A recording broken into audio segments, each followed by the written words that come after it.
شروع اللہ کے نام سے جو بڑا مہربان نہایت رحم کرنے والا ہے۔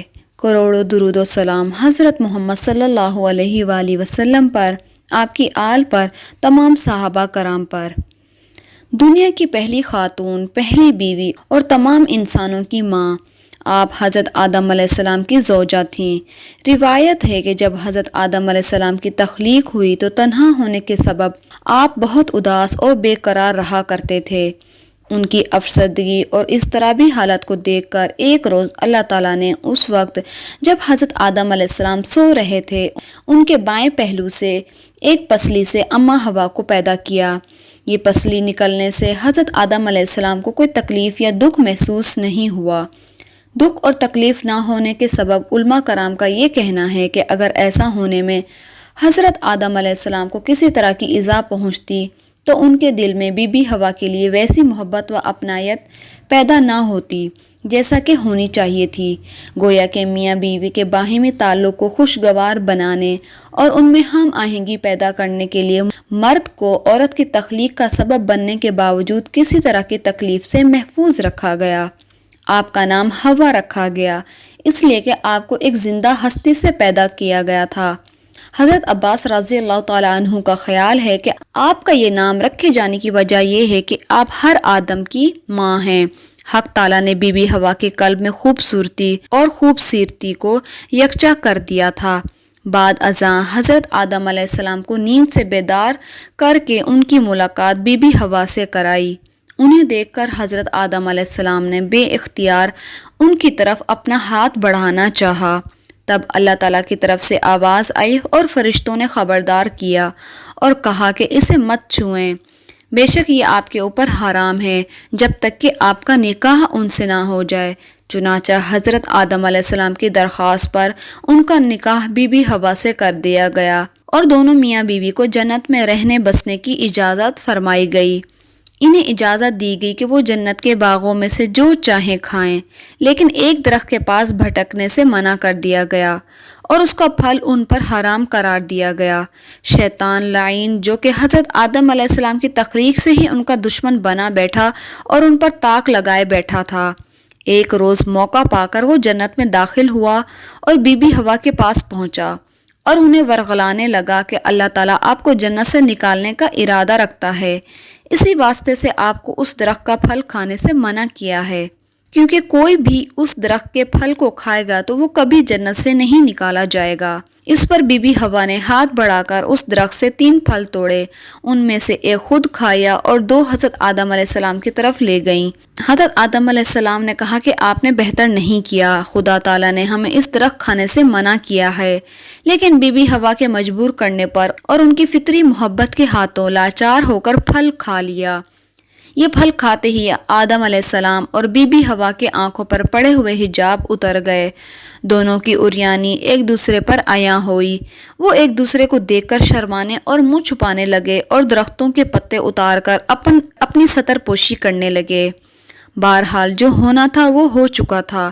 اس تفسیر پر حضرت آدم علیہ السلام اور بی بی حوا کو جنت سے نکال کر زمین پر اتار دیا گیا اور جدائی کی سزا بھی دے دی گئی۔ حضرت آدم علیہ السلام کو موجودہ سری لنکا میں اتارا گیا جبکہ بی بی حوا کو جدہ میں اتارا گیا۔ حضرت آدم علیہ السلام زمین پر آنے کے بعد نہایت شرمسار اور افسردہ تھے اور پھر حضرت حوا سے علیحدگی بھی انہیں بہت پریشان کر رہی تھی۔ روایت میں ہے کہ آپ ایک طویل عرصے تک اللہ تعالیٰ کے حضور گڑ گڑاتے رہے، فریاد کرتے رہے اور آنسو بہاتے رہے، یہاں تک کہ اللہ تعالیٰ کو ان کی اس گریہ وزاری پر رحم آ گیا۔ پھر ایک دن حضرت جبرائیل علیہ السلام حضرت آدم علیہ السلام کے پاس آ کر انہیں اللہ کی جانب سے معافی کی نوید سناتے ہیں، جس سے حضرت آدم علیہ السلام کو بہت خوشی محسوس ہوتی ہے اور اسی خوشی میں حضرت آدم علیہ السلام نے سر سجدے میں شکر بجا لائے۔ پھر حضرت جبرائیل علیہ السلام انہیں لے کر مکہ کی طرف روانہ ہوئے، جہاں حضرت آدم علیہ السلام نے کعبہ شریف کی بنیاد رکھی اور حجر اسود کو کعبہ کی دیوار پر نصب فرمایا۔ پھر اس کے ارد گرد طواف کیا۔ طواف سے فارغ ہو کر حضرت جبرائیل علیہ السلام انہیں جبل عرفات پر لے گئے، جہاں پر حضرت اماں حوا تشریف فرما تھیں، لیکن طویل عرصے کی جدائی اور حالات نے بہت سے جسمانی تغیرات پیدا کر دیے تھے، چنانچہ دونوں ایک دوسرے کو پہچان نہیں پائے، جس پر حضرت جبرائیل علیہ السلام نے دونوں کا تعارف کروایا۔ کیونکہ جنت میں واپسی تو ممکن نہیں تھی، اس لیے حضرت آدم علیہ السلام کو حکم دیا گیا کہ اب وہ اسی زمین کو آباد کریں، یہاں کھیتی باڑی کر کے اپنے لیے رزق پیدا کریں اور اپنی اولاد سے اس ویرانے کو بسائیں۔ حکم الہی کی تکمیل میں حضرت آدم علیہ السلام اور بی بی حوا زمین پر زندگی گزارتے رہے اور اس وقت کا انتظار کرتے رہے جب خالق کی حقیقی کی طرف واپسی کا اذان نہ ہو۔ حضرت آدم علیہ السلام اور بی بی حوا نے اپنی اولاد کو اللہ کی اطاعت، دین کا حق پر چلنے والا رہنے کی تعلیم دی۔ حضرت آدم علیہ السلام کی وفات کا وقت آیا اور فرشتے گھر میں داخل ہوئے تو آپ سمجھ گئے۔ اپنی اہلیہ بی بی حوا اور اپنے بچوں سے فرمایا کہ تم سب مجھے تنہا چھوڑ دو۔